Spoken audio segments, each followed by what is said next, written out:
Hey everyone, thanks for checking out my screencast today. We're going to look at the first set of our special right triangles today, the 45, 45, 90. All right, before we do that, let's take a look at this problem here, and we're being asked to find the value of x.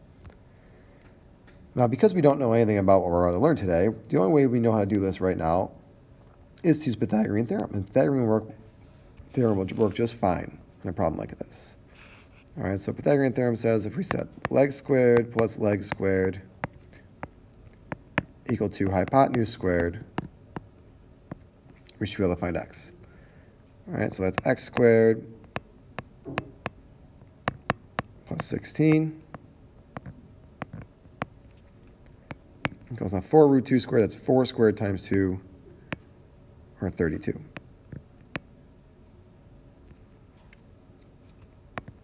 That means x squared equals 16, so x has to equal 4. So answering these questions down here says, classify the triangle. Well, if this is 4 and 4 and 4 root 2, we know two of these sides are the same, so this has to be an isosceles. And because we have one right angle, a right triangle, so an isosceles right triangle. And the second question says, what are the measures of the acute angles? Well, we don't technically know this off the top of our head yet, but we can find it pretty quickly. Because it's isosceles, we know these two angles have to be the same, because these two sides are the same. So we can do 180, and then subtract the one angle we do know, which is 90, and that will give us 90. And since there's two angles remaining, if we do 90 divided by 2, we know these two angles would have to be 45 degrees. And the last question is, do we see anything special about the lengths of the three sides? Well, they all have a 4 in them, right? And two of them are the same because it's isosceles. And there's actually a special pattern here that we're going to learn that always applies to every 45, 45, 90 triangle. And here it is. In a 45, 45, 90 triangle, both legs are congruent, and the hypotenuse is root 2 times as long as the leg. Okay? So again, we're going to classify this triangle. If we know the angles are 45, 45, 90, just like before, these are always going to be an isosceles right triangle. Okay? Now, if we label all these sides and use that theorem and come up with expressions for their lengths, we can do that by first putting our right angle where it belongs, which is right here, which means the two sides here are congruent. Those, remember, are called our legs of this triangle. If those two are congruent, we know these two angles are congruent by our theorem we talked about last chapter, with if two sides of a triangle are congruent and two angles are congruent. And we know those both have to be 45 degrees because we just figured it out in the last slide there.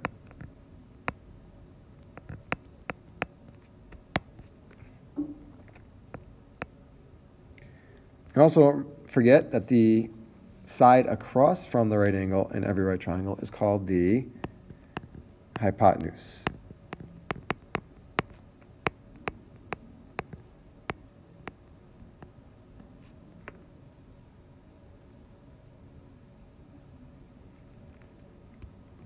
All right, so for expressions, we're just going to come up with another letter here. You can use any letter you want. Letter I use, because it's not really used that widely in math, is W. So we're going to call the one leg over here, it's going to have length W. And the other leg over here, since it's the same, will also be W. And this theorem over here says that the hypotenuse is root 2 times as long as that. So if the leg is W, the hypotenuse is going to be W root 2.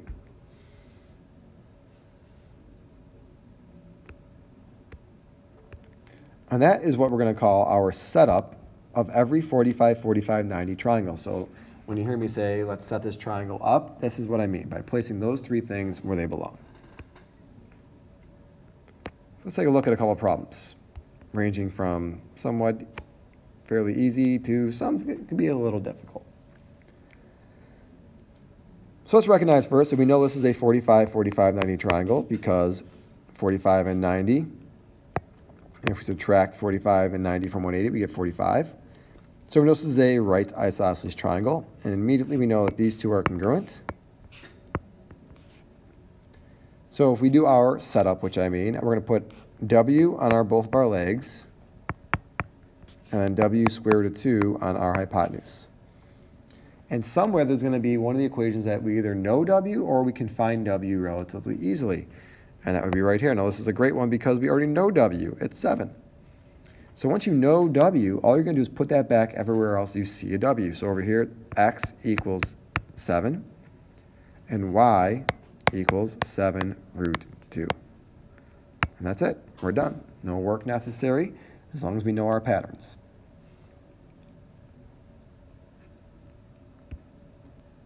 All right, and B here. So again, we recognize it's isosceles and right, so I know this is 45 up here. This is 45 here. So our two legs are w, and our hypotenuse is w root 2. All right, so this is not as easy as the last one because w isn't provided for us. It doesn't say w is this. But we could find it relatively easy by looking at the equation that has w in it. All right, if we divide both sides here by root 2, we get 11 equals w. And now I can go back and put w where I know. So x equals 11 and y equals 11. And it makes sense that they're the same because they're the legs of the isosceles triangle.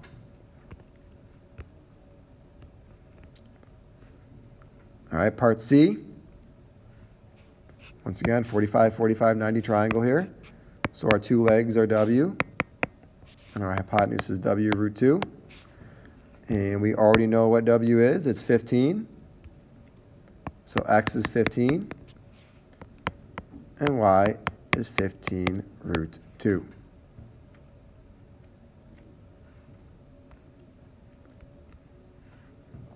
And D. So again, 45, 45, 90 triangle. Our two legs, x and y, are both w. Our hypotenuse is w root 2. So again, w is not given to you, but we can solve for it relatively easily here by dividing by root 2. And we get w is equal to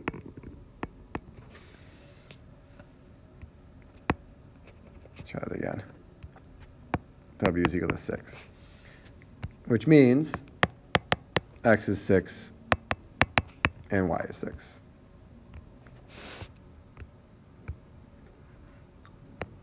All right, here are 4 more problems. This would be a good idea at this point to pause this video, try these 4 problems, and come back when you're ready, and I'll put the answers up.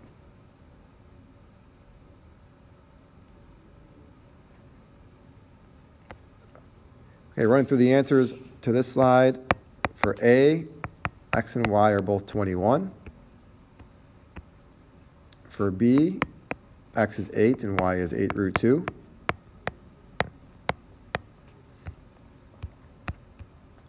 For C, x is 15, y is 15 root 2. And Z is 45. And then for D, x and y are both 13. All right, so those are, like I said, relatively easier types of problems here because w is a whole number, which is really nice. But w is not always a whole number. Let's take a look at these 3. So in all 3 of these, we can see that our hypotenuse is given to you and is a whole number. But we also know this is an isosceles right triangle, so the setup is going to be the same. W, W, and W root 2 is our hypotenuse. Once again, we have an equation that we could solve for W. It's just not as easy to solve as the last slide. Here's our equation to solve for W. Okay? So to do that, we're going to divide by root 2 on both sides. And we get 6 over root 2 equals W. But remember, we talked about this. We cannot simply leave a radical in the denominator like that. So what you got to do is you're going to multiply by root 2 over root 2. And that gives us 6 root 2 over 2, which we can then reduce to 3 root 2. So our final answers here, x is 3 root 2, which means this is also 3 root 2 over here.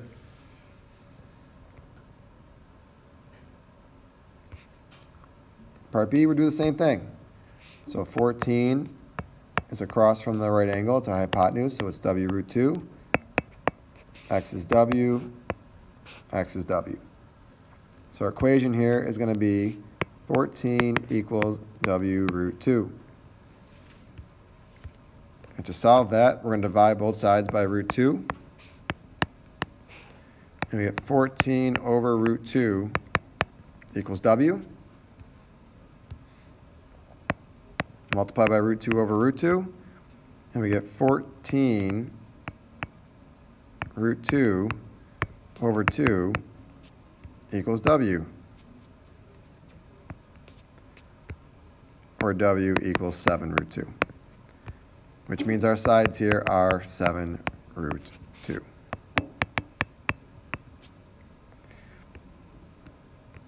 Now, you may be getting good at these and may start developing a pattern here. If you don't, that's fine. Just go through the same thing we've been doing here. But if you see the pattern here, look at our hypotenuse was 6 and our sides were 3 root 2. Here our hypotenuse is 14 and our sides were 7 root 2. So if our hypotenuse is 20, our sides here are going to be half of that root 2. So that would be 10 root 2. Would be our two side lengths here. If you don't get that pattern, if you don't see that pattern, that's okay. You can simply do the process we've already done for the last two problems.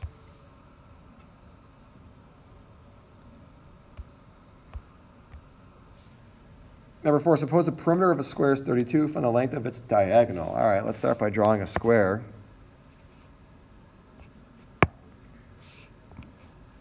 And show me it's a square. If the perimeter is 32 and there's 4 sides, all sides must be 8. This is find the length of the diagonal. All right, so let's draw in a diagonal. And hopefully what you see now is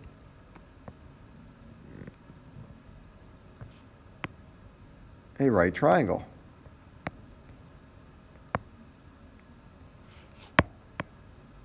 Right there. Actually, 2 right triangles, but let's just focus on one of them. All right, and we're looking for this. Okay, now because this is a square and we're cutting it in half, what are we really creating here? We are creating 2 45, 45, 90 triangles. So our 2 side lengths are our legs that are going to be called w, and our hypotenuse is w root 2. And we already know that w is 8. So therefore, our diagonal would be 8 root 2. So our answer for this one here would be 8 root 2 millimeters.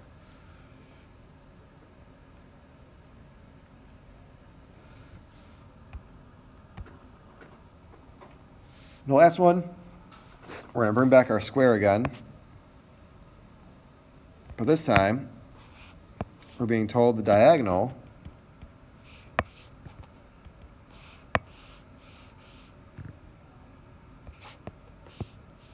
is 16.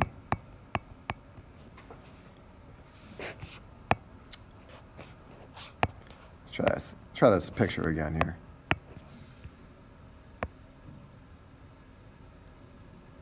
There we go. And a diagonal is 16. So to find the perimeter of the square. All right, well, again, knowing it's the square, we know all these are equal.